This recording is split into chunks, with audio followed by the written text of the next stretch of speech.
Soldados somos de Jesus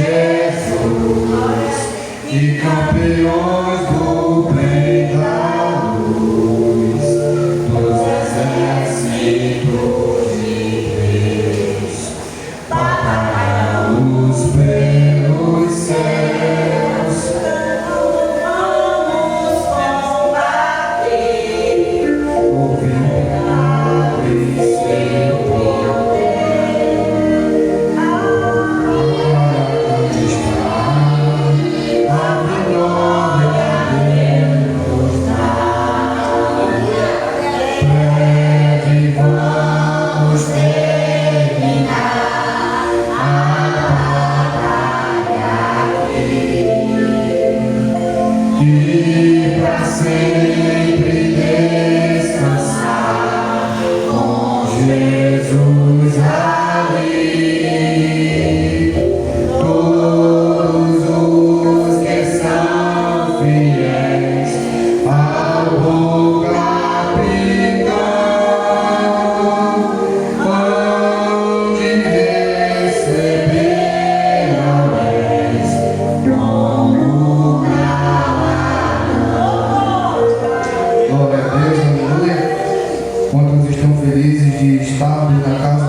Confesso que eu tive um dia bem corrido, bem cansativo, mas Deus, com toda a sua misericórdia, nos deu força. Né? Agradeço às irmãs que me deram a oportunidade de estar ministrando a palavra aqui esta noite. Agradeço a Deus pela vida da minha esposa, meu filho e por todos os meus irmãos em Cristo Jesus. Amém? Livro de 1 Samuel. Glória a Deus, aleluia.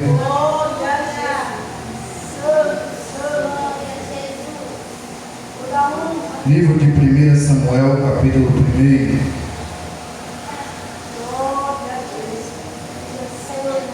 Dentro do livro de Samuel, irei ler alguns versículos de capítulos e irei abordar os eventos que acontecem. Todos acharam amém? Diz assim a palavra do Senhor. A minha tradução é um pouco diferente, mas acompanhe em nome de Jesus. Havia certo homem de Ramataim, Zufita dos montes de Efraim, chamado Eucana, filho de Jeroão, neto de Eliú e bisneto de Tou, filho do Eframita Zuf. Ele tinha duas mulheres, uma se chamava Ana e a outra Penina. Penina tinha filhos, Ana porém não tinha. Todos os anos esse homem subia de sua cidade a Siló para adorar e sacrificar ao Senhor dos Exércitos. Lá, Ofni e Finéias, os dois filhos de Eli, eram sacerdotes do Senhor. No dia em que Eucana oferecia sacrifícios, dava porções à sua mulher Penina e a todos os filhos e filhas dela. Mas a Ana dava uma porção dupla, porque a amava, apesar de que o Senhor a tinha deixado estéril. E porque o Senhor tinha deixado estéril, sua rival a provocava continuamente a fim de irritá-la. Amém? Glória a Deus. Pai querido e amado, Deus santo e poderoso, te agradeço, Senhor, por mais uma vez estar na tua casa, te adorando e bendizendo o teu santo nome. Pai querido e amado, me usa como instrumento leve nas tuas mãos, pois sou teu servo.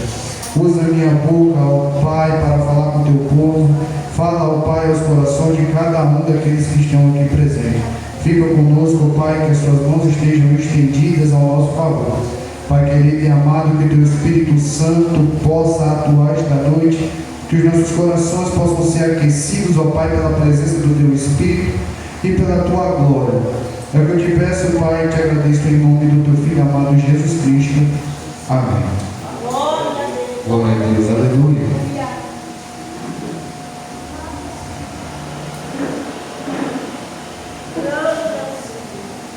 No início do livro de Josué, nós vemos que as promessas do Senhor, ela passa a se realizar. Porque a promessa do Senhor ao povo de Israel era que eles sairiam daquela opressão e seguiriam uma terra que manava, que mana leite e mel. Essa era a promessa do Senhor. E essa promessa foi encabida, essa promessa foi deixada, foi dada a Moisés para que ele libertasse o povo do Egito. E assim foi feito. Moisés, ele liberta o povo do Egito. O povo de Israel, ele passa 40 anos no deserto. Mas no final desses 40 anos a promessa se cumpre. Lá no livro de Josué, após a morte de Moisés, Josué é levantado sucessor de Moisés. E aí Josué, ele recebe o cumprimento da promessa de Deus para a sua vida. Porque ao pisar na terra prometida, ao adentrar na terra de Canaã, não foi fácil. Passaram tanto Moisés quanto Josué pelo deserto. Passaram por provações, passaram por tribulações, passaram por momentos difíceis, mas eles permaneceram firmes, permaneceram fiéis a Deus. E após a morte de Moisés, Josué é levantado sucessor e vão até a terra de Canaã.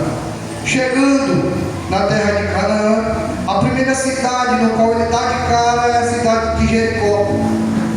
E achando, pensando eu, não Josué, que seria fácil, porque Josué via o grande obstáculo que estava em sua frente, uma enorme muralha que o impedia de adentrar na terra prometida, que o impedia, na verdade, de adentrar na terra de Jericó.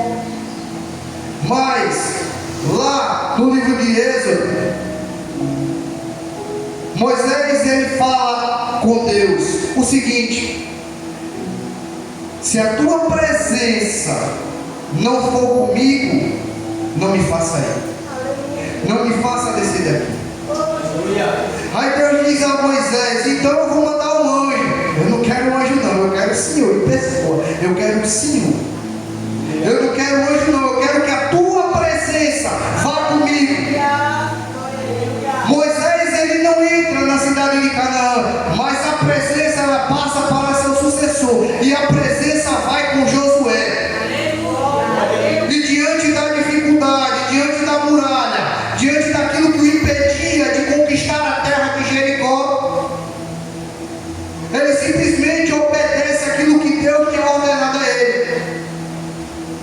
Muitas das vezes as situações das nossas vidas que pioram por falta de não ouvirmos a palavra de Deus, por falta de não escutarmos a voz de Deus. Muitas das vezes queremos falar e não queremos ouvir a voz do nosso Deus.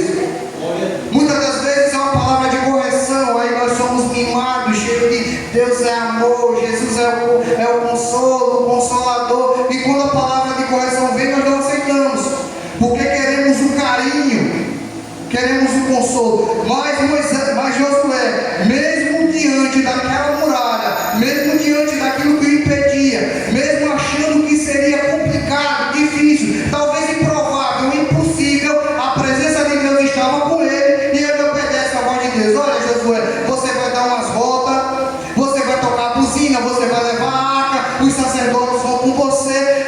Quando terminar da volta, você grita.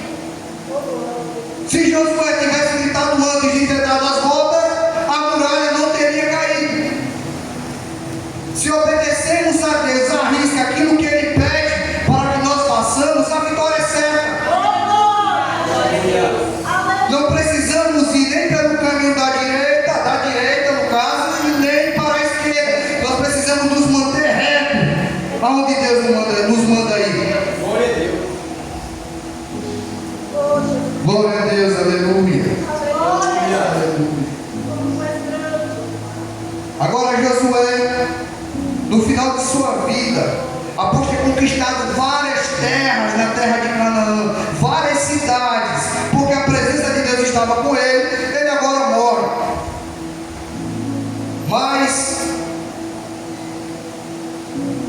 Existe uma geração que ainda continua servindo a Deus, fiel. Tem Caleb, tem Otoniel, que depois vira juiz. Mas essa geração, ela morre. E uma nova geração, os filhos daqueles que eram fiéis a Deus, agora eles nascem, crescem. E essa geração, ela começa a esquecer de Deus. Essa geração, ela começa a abandonar Deus. Essa geração, ela começa a se prostituir com ídolos. Ela começa a se dobrar diante de estátuas. Ela começa a oferecer sacrifício a deuses estranhos.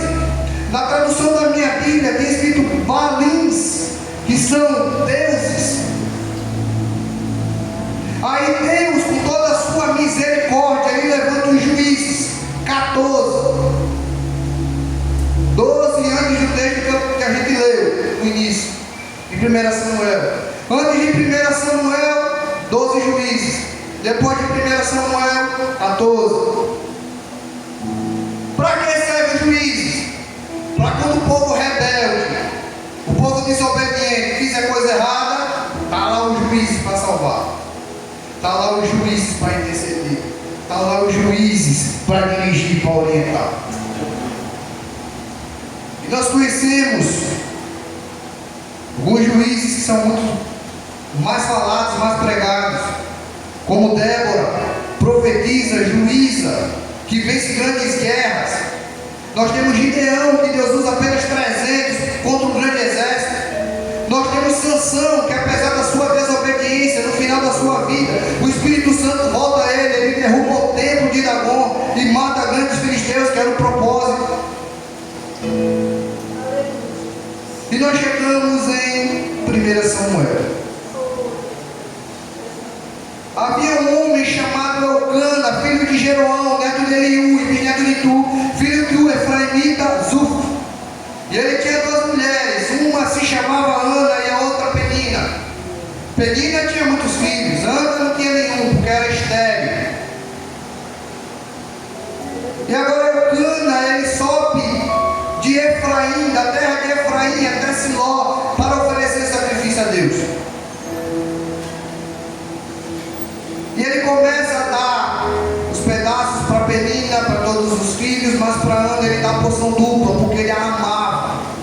Apesar dela ser estéril, ele a amava. Glória a Deus, aleluia. Glória a Deus.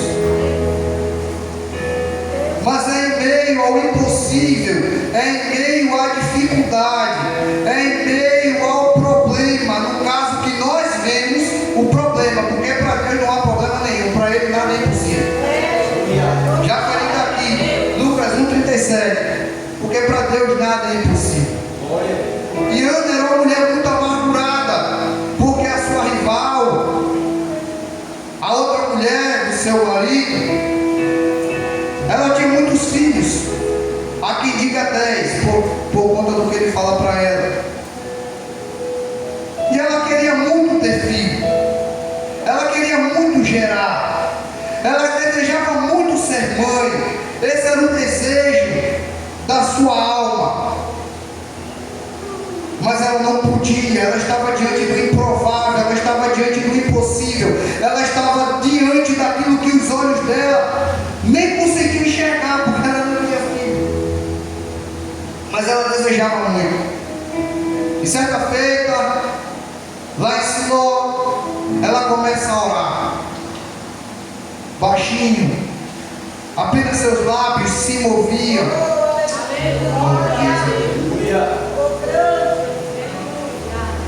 Apenas os seus lábios se moviam.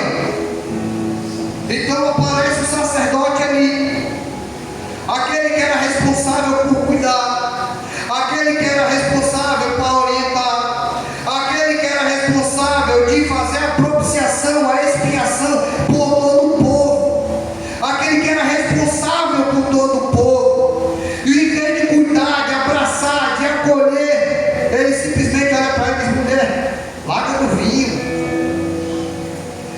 Mulher, por que estás bêbada? E ela diz: oh meu Senhor, eu não estou bêbada não, eu sou aflita e amargurada de coração. Eu estou orando, pedindo a Deus a minha bênção. Eu estou orando, pedindo a Deus o meu milagre. Eu estou orando, clamando a Deus pela providência, porque Ele é Jeová Jireh. Ele é a providência. Ele é o Deus do milagre. Ele é o Deus do impossível. Ele é o Deus que faz muito mais daquilo que pedimos e pensamos. E aqui eu coloco um tópico no meu sermão: ação intercessora.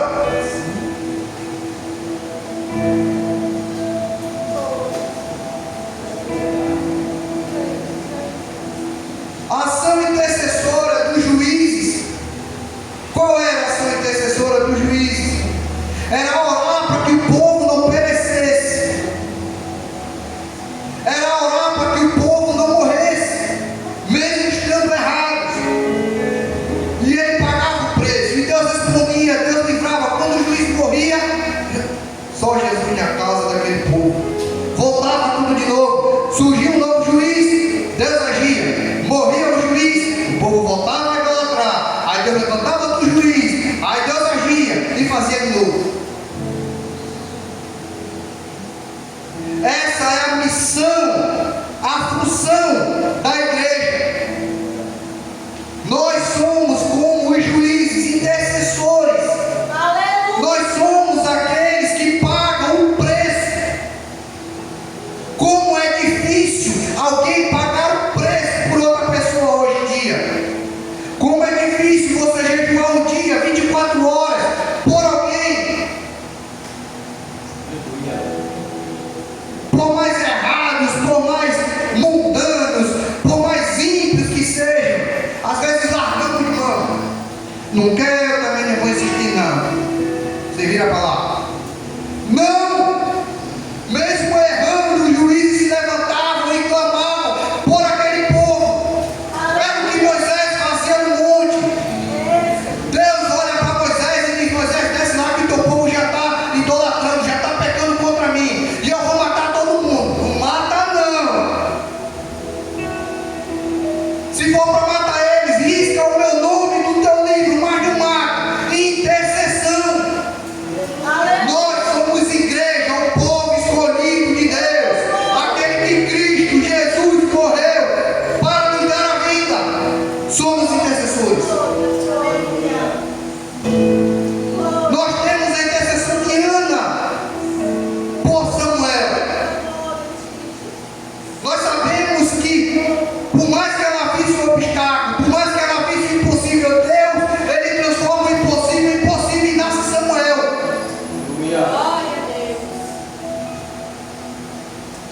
Eu não vou ler todos os versículos porque eu acredito que todo mundo aqui conheça a história. Então Ana, ela agora começa a interceder por aquilo que a amargurava. Ela começa a interceder por aquilo que ela tanto queria. Eu acho que hoje em dia a gente tem muito crente, eu creio. Tem muito crente hoje que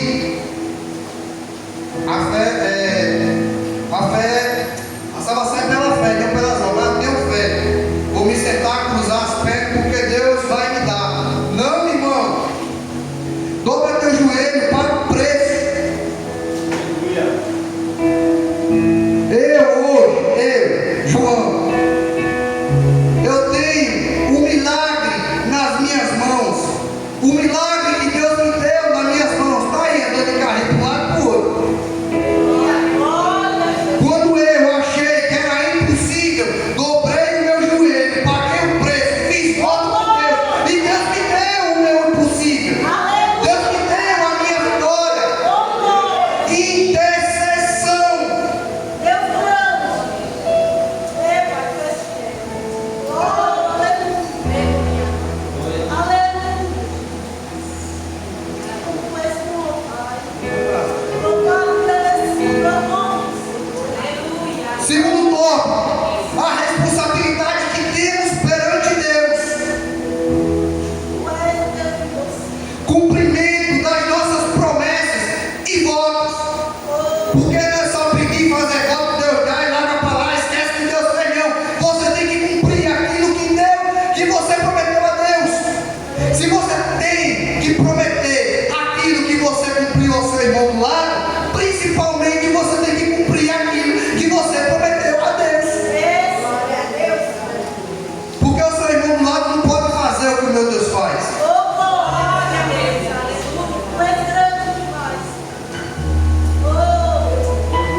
resolverei assim.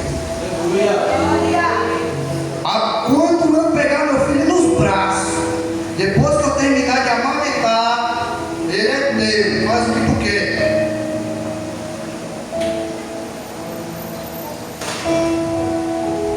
Glória a Deus,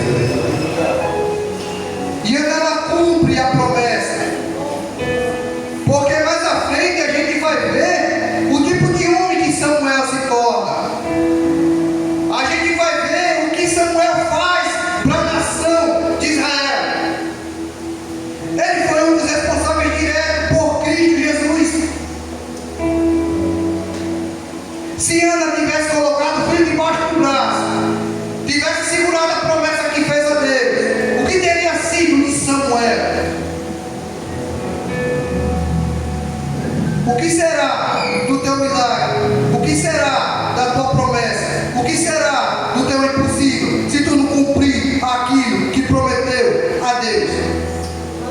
Porque uma coisa é certa: aquilo que Deus dá, Deus toma. E Deus não toma aquilo que você construiu com as suas próprias mãos, não. Ele não pede aquilo que você construiu com suas próprias mãos. Ele pede aquilo que Ele lhe deu. Vê o exemplo de Abraão. Abraão recebeu a promessa de um filho. Se adiantou, foi apressado, teve Ismael. Depois veio o filho da promessa, Isaac. Mas Deus pediu quem em sacrifício? Deus pediu Ismael ou pediu Isaac? Isaac. Porque Deus só quer aquilo que Ele lhe dá. Se Ele lhe deu unção, usa a unção. Se Ele lhe deu dom, usa o dom. É isso que Ele quer. Cumpre o teu ministério. Não sei nem porque Deus me deu essa palavra, mas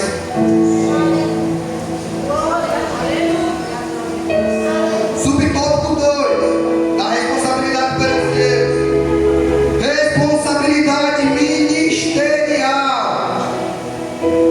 Primeiro, Eli por seus filhos. Nós vemos ao decorrer da história que Eli, sacerdote, tem 2 filhos, Ofni e Finéias. 2 filhos que também são sacerdotes. 2 filhos que trabalham para Deus no tabernáculo, sacrificam, mas são lobos disfarçados de ovelhas. Ofni e Finéias, sacerdote, bonitinho, com roupa sacerdotal, mas toma o melhor para eles. Eles não pensam no povo, eles pensam neles.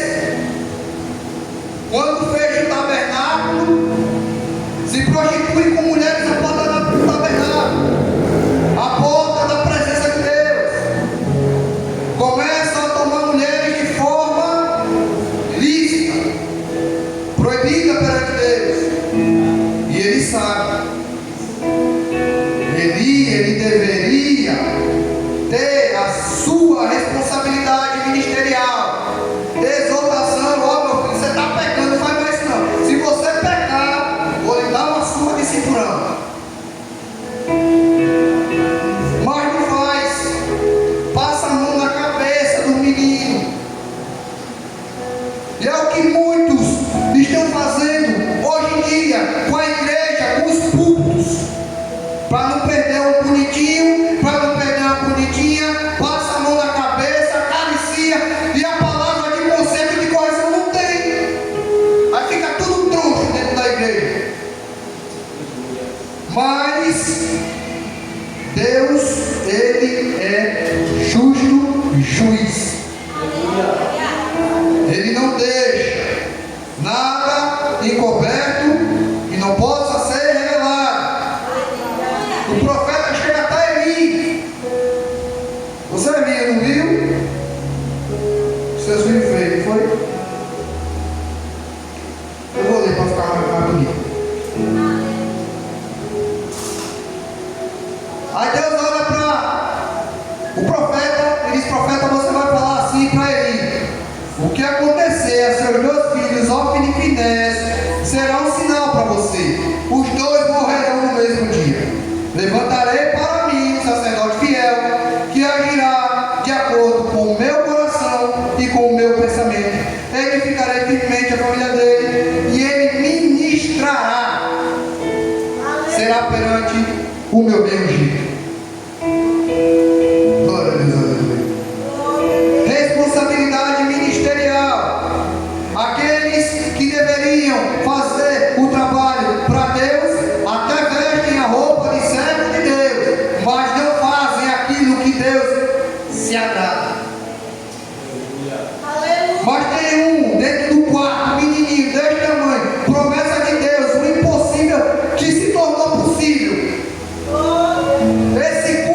E Samuel, ele cumpre o seu ministério. Samuel, ele se torna juiz. Foi o último. Depois de Eli, ele se torna profeta. Digamos que o maior profeta da Bíblia Sagrada. Depois de João Batista e Jesus, é claro. Ele unge rei. Ele abençoa o povo. Ele guia o povo. Isso sim é o ministério. Isso sim é aquilo que eu e você devemos fazer para Deus. Cumprir o nosso ministério à risca, em santidade. Não.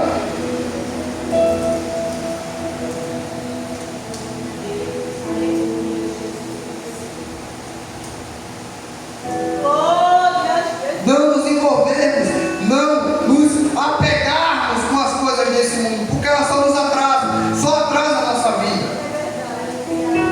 Quanto mais nos apegarmos a Deus, mais Ele fala conosco, mais Ele faz o impossível.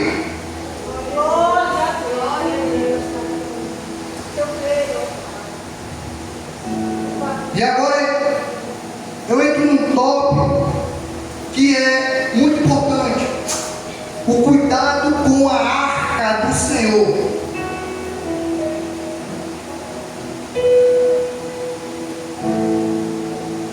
No capítulo 4 do livro de 1 Samuel, nós vemos que os israelitas, eles saem em guerra contra os filisteus. Eles acampam em Benézer. E os filisteus, eles começam a derrotar o povo de Israel. Ele começa a matar os soldados de Israel. E a Bíblia vai dizer que cerca de 4.000 deles morreram no campo de batalha. Aí alguém se levantou e disse: vai lá até Siló, manda trazer a arca. Porque onde a presença está, Deus está. Manda trazer a arca. E o primeiro subtópico do cuidado com a arca do Senhor é quem leva a arca. Porque o povo estava perecendo, o povo estava morrendo, o povo estava precisando de alguém. Manda chamar, manda buscar a arca. Quem vem trazendo a arca? Dois irmãos, Ofni e Finéias, os prostitutos, aqueles que faziam mal aos olhos de Deus, o lobo em pele de cordeiro, filho de Eli. E eles estão carregando a arma, estão chegando no campo de batalha. E quando o povo de Israel, no meio do campo de batalha, avista a arca, começam a gritar: agora a gente vence, agora conseguimos, agora a arca chegou. E começam a pular, começam a gritar, porque a arca está chegando. Mas quem dera fosse Samuel carregando a arca, quem dera fosse Samuel ministrando a arca. Mas quem está carregando e ministrando, quem está na frente é Ofni e Finéias. Tá, irmão, e daí? Porque por conta dos dois, por mais que a presença de Deus estivesse ali, por mais que a arca estivesse ali, quem está carregando, cuidando, ministrando a arca é ímpio, pecador, profano, que Deus abomina. E o que é que acontece? Morre um monte de gente. Os filisteus ganham a batalha, ganham a guerra. Ofni e Finéias morrem e saiu vivo. Vai contar para Eli o que tinha acontecido. Tá, irmão, e daí? Cuidado quem leva a arca, cuidado com quem ministra a arca. Que arca? A presença, a palavra de Deus. Cuidado com falsos mestres, cuidado com falsos pastores, cuidado com falsos profetas que levam a arca para enganar o povo. Se aprofunde dentro da palavra da Bíblia, conheça de capa a capa, para não ser enganado. Ah, irmão, mas e aí? E aí que antes o povo estava gritando. Chegou lá, trazendo para os dias de hoje, glória a Deus, aleluia, glória a Deus, aleluia. A presença chegou, eles chegaram com a arca, mas quando sobe no altar do culto, falso profeta. Sim, irmão, e aí? Muitos são enganados por conta de não conhecerem as Escrituras. Muitos são enganados por falsos mestres e falsos pastores e profetas por não conhecerem as Escrituras. Mas o pior não é nem o que fidéis. Pior é o povo. Pior são as pessoas. Porque todos aqueles que estavam ali sabiam quem era o Finéias. Todos sabiam, porque a palavra diz, todos sabiam o que eles faziam, todos sabiam o que acontecia por debaixo dos panos, e mesmo assim gostavam. Meu Deus, aleluia. Tem muito rodopio, tem muita dança, muito malabarismo, muita coisa, mas não tem Deus. Estou dizendo aqui não, estou dizendo lá fora. Aqui eu sei que todo mundo é de Deus. Pior é o povo que sabe quem são. Pior são as pessoas que estão ouvindo a falsos profetas. Ah, irmão, mas é um bom pregador, é um bom cantor. Quando ele pega no microfone e começa a pregar, o fogo desce e eu sinto um negócio por dentro, é falso profeta. Ah, me revelou minha vida todinha, CPF, placa de carro, endereço, CNPJ se tiver. E uma menina lá com o espírito de adivinha lá em Atos capítulo 16, lá com Paulo é Cristo. Você é homem de Deus. Paulo passou no outro dia, você é homem de Deus. Aí Paulo voltou para casa, voltando no outro dia, você é homem de Deus. Sai, demônio, em nome de Jesus.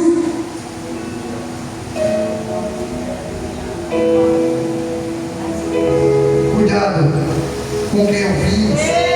Cuidado com quem ouvimos pregar. Cuidado com bota a mão na cabeça, receba aí. Cuidado, cuidado.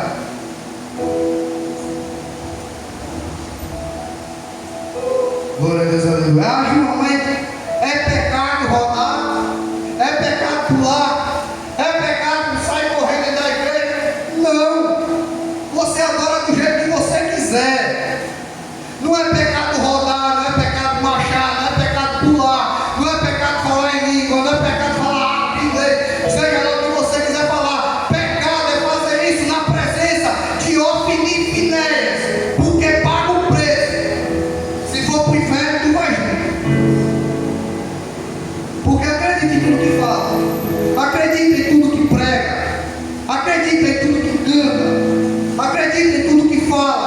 Distorcem a Bíblia, eles nem percebem, porque não tem conhecimento, não lê.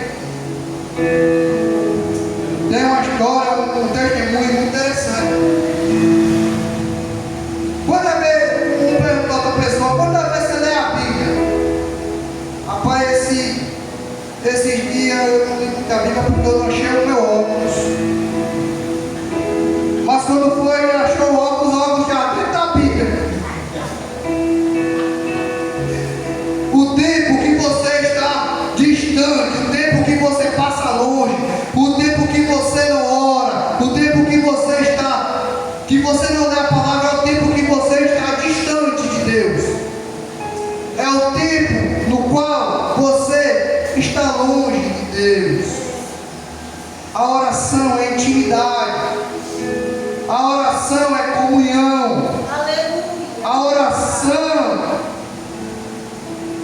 é a aliança que você faz com Deus. A palavra de Deus é aquilo que lhe instrui. A palavra de Deus é aquilo que vai te levar para o céu. Não é Jesus. Mas Jesus disse: eu sou o caminho, a verdade e a vida. Ninguém tem ao Pai senão por mim. Conhecereis a verdade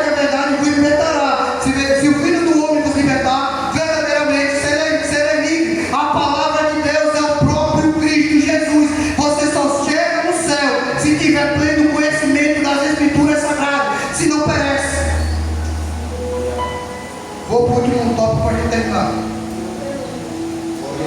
Sei que os irmãos estão com fome, querem dormir. Temor e reverência diante da arca do Senhor.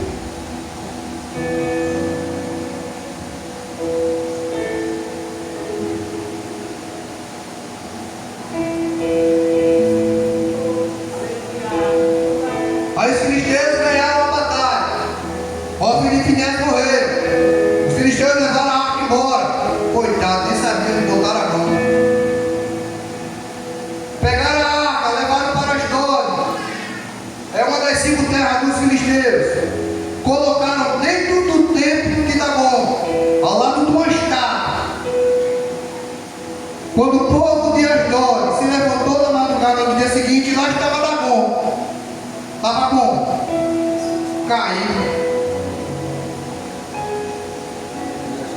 Com o rosto em terra diante da arca do Senhor. Eles levantaram Dagon, colocaram de volta em seu lugar. Mas no outro dia, na outra manhã, quando se levantaram de madrugada, lá estava Dagon caído de novo, com o rosto em terra diante da arca, sua cabeça e mão tinham sido quebradas e estavam sobre a soleira.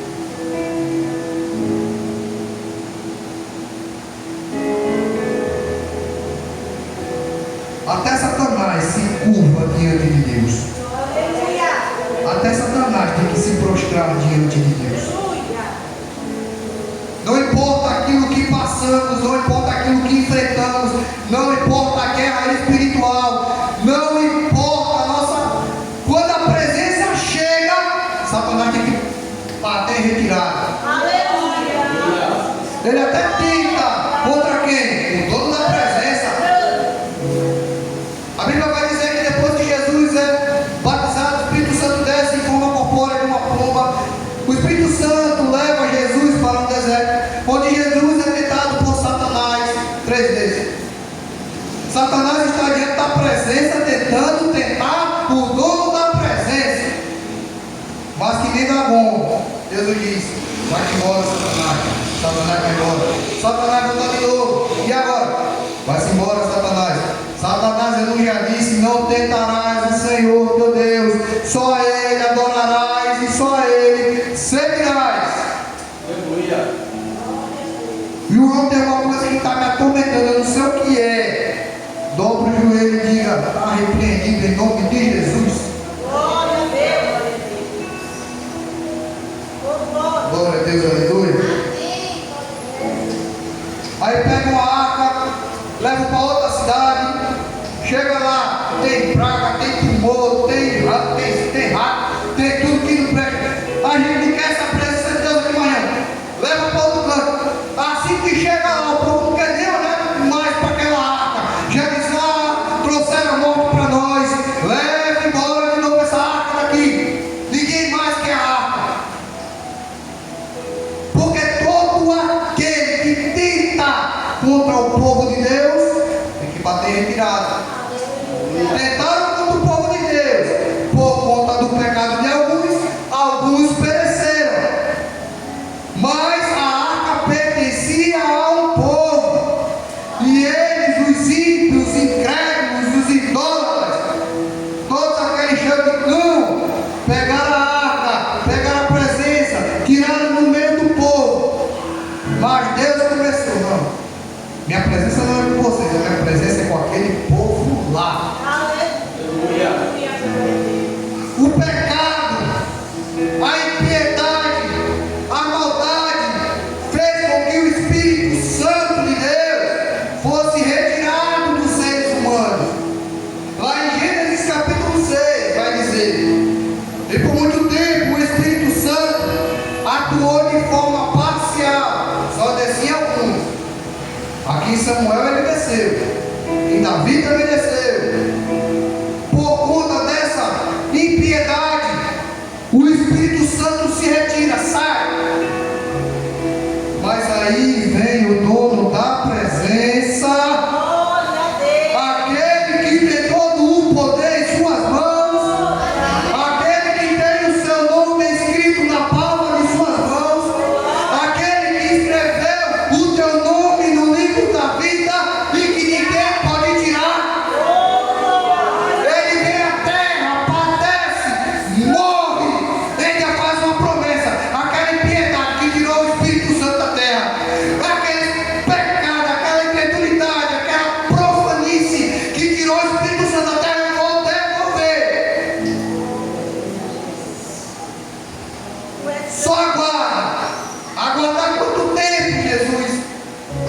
passei 40 dias aqui na terra. Estou subindo agora. Lá no dia de Pentecostes ele desce. E a promessa se cumpre em Atos 2. Aquilo que por conta da incredulidade, do pecado, foi retirado, agora por conta da santidade, da morte de um homem justo, o sangue inocente derramado, ele volta à terra. E está habitando aí dentro de você, nesse exato momento, te convencendo de que você é pecador.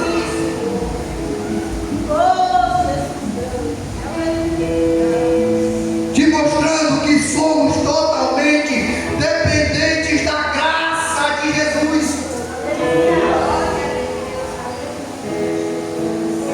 Mas vai ser retirado de novo o Espírito Santo.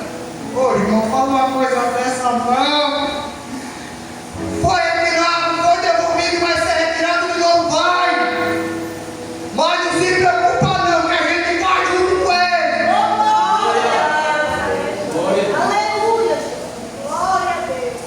Para onde o Espírito Santo vê, para onde ele voltar, a gente vai. Deus poderoso. Só permaneça fiel a Deus. Enquanto estiver aqui na terra, seja um juiz, seja um intercessor por um povo chamado igreja. Nós estamos aqui para intercedermos um pelos outros, mas se nós que intercede está lá em cima. Glória a Deus. Glória a Deus. Cumpra seus votos, suas promessas. Se Deus te deu, honre a Deus. Faça voto dele. Faça 10, 15, 20, mas cumpra as 10 promessas, as 15 e as 20. Cumpra seu ministério, tenha responsabilidade ministerial. Se Deus te chamou para pregar, pregue. Se Deus te chamou para ser pastor, pastoreie. Se Deus te chamou para ser dirigente de círculo de oração, dirija o círculo de oração. Até ele te tirar. E quando ele não mandar você sair, fica. Te chamou para ser porteiro, fique na porta até Jesus chamar. Porque quando chegar lá, coroa, galardão, você receberá. Aleluia. Toda honra, toda glória. Cuidado com quem leva a arca do ser. Cuidado com quem leva a arca. Cuidado com quem prega a arca. Cuidado com quem ministra a arca. Cuidado com quem leva a arca. Cuidado com falsos mestres, pastores e profetas. Tenha temor e reverência diante da arca do Senhor. Porque Ele é santo, justo e verdadeiro. Glória a Deus. Glória a Deus. Deus enviou.